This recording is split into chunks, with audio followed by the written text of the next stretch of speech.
Magandang umaga mga kamaglulupa. Ngayong umaga ay Pinoy na Pinoy po lulutuin natin.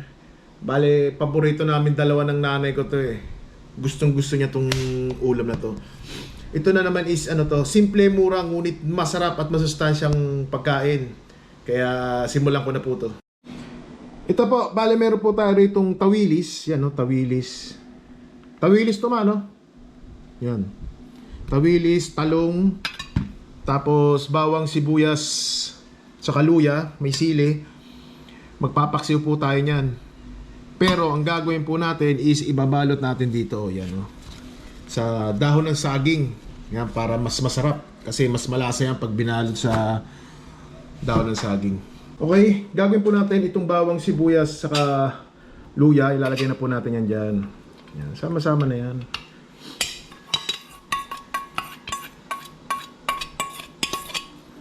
Lagyan na ho natin ng paminta. Lagyan natin asin.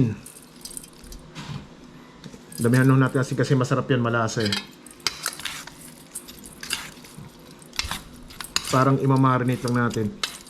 Tapos lagyan na rin ho natin ng ito, yung pampalasa natin. Ayan, magic sarap. Yun oh. Baka naman. Ayan po. Tapos lagyan natin ng suka. Hindi natin ikikilaw. Nilagyan ko lang ng suka habang minamarinate para mas malasa siya. Pero maglalagay pa rin ho tayo mamaya pag naibalot na natin. Ayan o.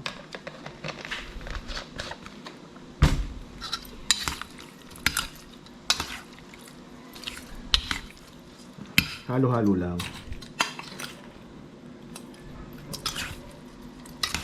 Pinoy na Pinoy to. Talagang pagkaing maglulupa to, mga kamaglulupa.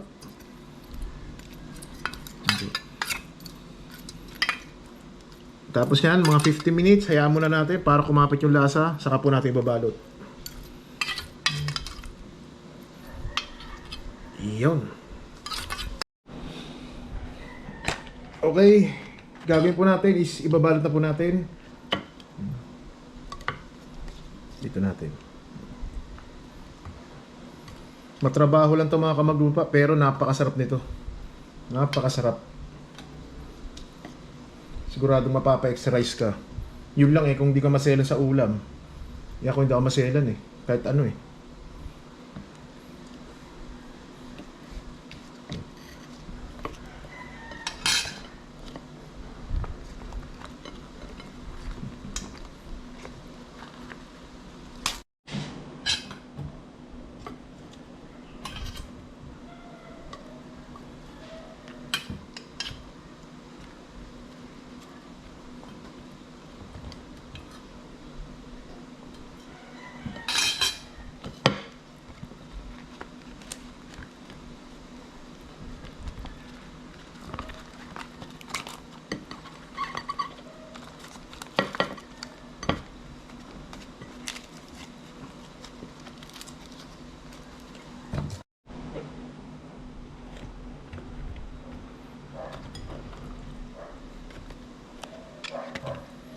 Lagyan natin ng talong sa ibabaw.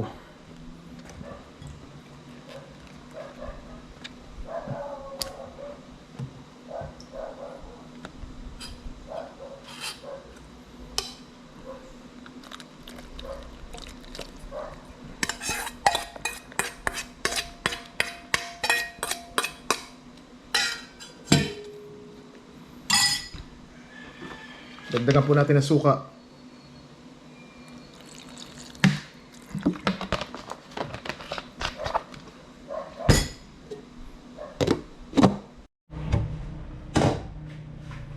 Lagyan natin tubig para hindi naman masyadong matapang ang asim niya. At lagyan natin ng isa sa pampasarap. Lagyan natin ng mantika.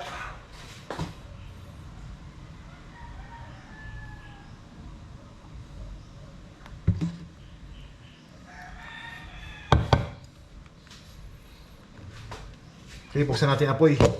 Yung parang nag-iin-indan tayo ng kanin. Yan. Yun. Isa ito mga kamaglulupa.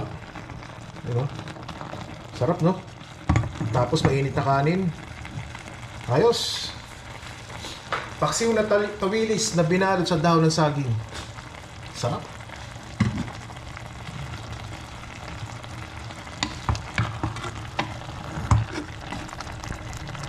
Okay.